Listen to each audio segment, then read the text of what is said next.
Dapple, what are you up to? You are not a gecko. Come on.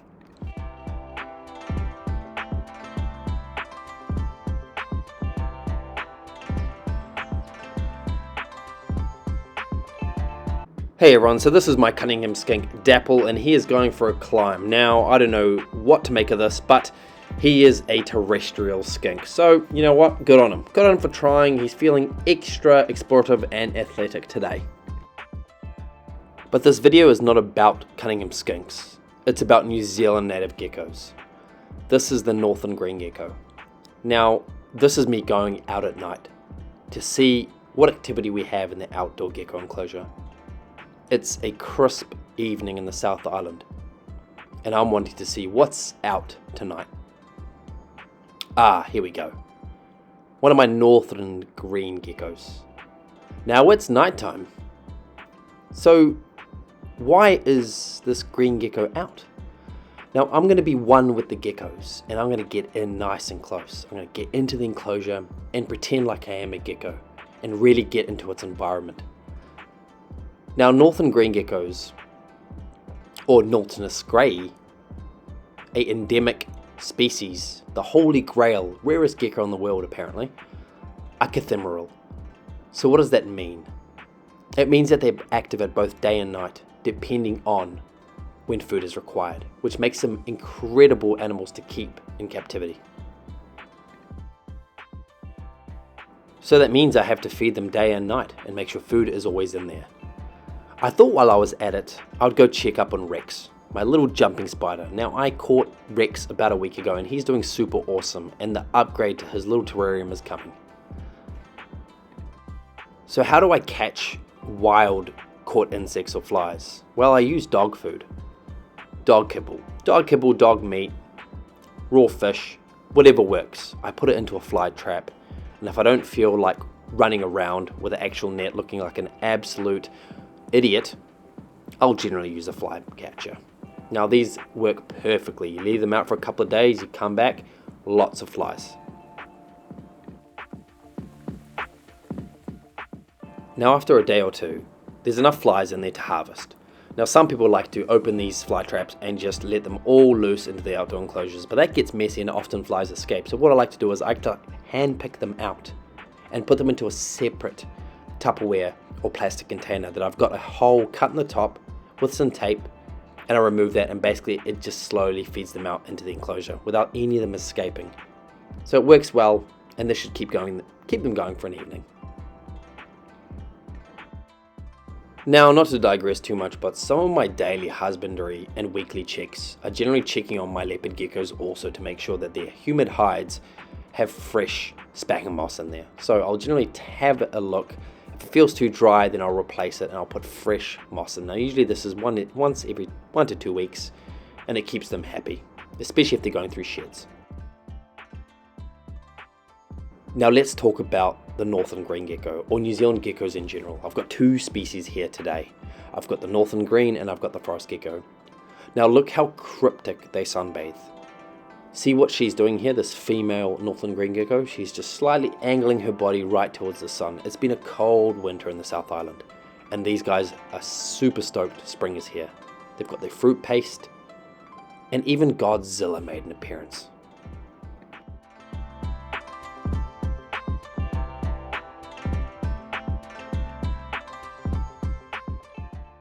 Now these geckos are incredible for a reason.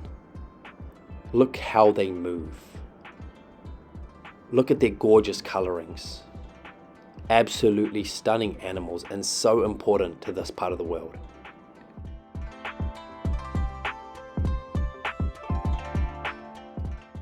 And they are rather intuitive. So this is a forest gecko, and generally these are mainly nocturnal. But I put some fruit paste out today, and he knew that it was fruit paste day. He came out of his hide just to smash some fruit paste.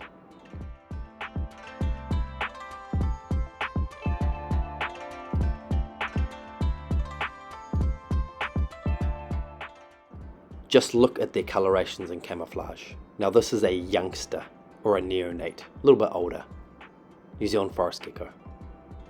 This guy's literally stuck between two crevices of a log. and he'll just sit in there, patiently waiting. Now Greg has smashed a lot of that fruit paste. I'm hoping that he leaves some room for the greens.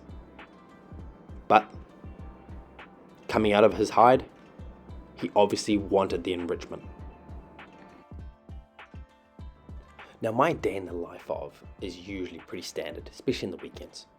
I go to the gym, I enjoy a good workout, I get straight back onto the bike, I enjoy the outdoors, I enjoy a nice long ride home, and I'll take in the scenery. It's a beautiful time of the year, it's spring, it's getting warmer, and that only means one thing: all the reptiles are going to be super active. Now with my experience with reptiles in my lifetime, I've learned to understand their unique and very peculiar care expectations. I like to get inspiration from outside, the wild, the outdoors, their natural habitats, their natural environments. Inspiration comes from anywhere. Looking at gardens, going for a walk through a park, going through deep bush, whether it's for the native species or exotic species. I love being part of it all. You really have to throw yourself in there and immerse yourself into their environment. That way you can understand what they live in, what they'll flourish in.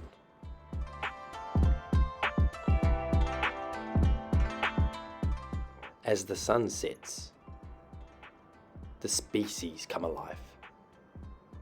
This is me, I'm Max. Now, not every night, but maybe 2-3 times a week, I'll generally do a quick visual health check on the native species. Now, I've got northern greens and forest geckos in here. And this is normally what I get. I get the forest gecko out and about. They're nocturnal by trade, but you will find them sunbasking cryptically during the day. Now, as you can see the enclosure, it's very, very basic in regards to it's all native and greenery or evergreen that grows here in New Zealand.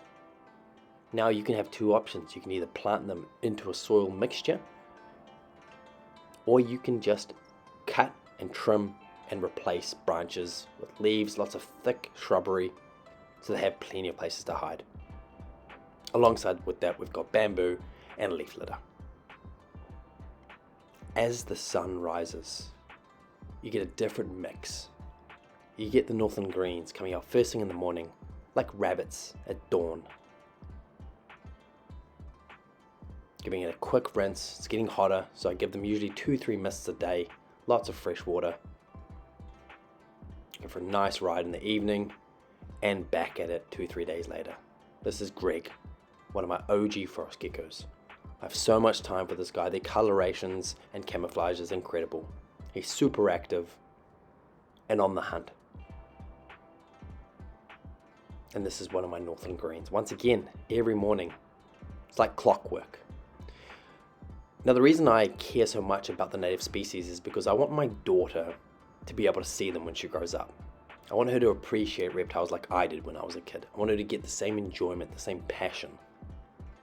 I want her to understand that reptiles and amphibians are just as important with conservation, with wildlife, and just enjoy them for what they are. Incredible animals, incredible species. And I'll leave you with Greg, enjoying some fruit puree. Stay tuned for the next one.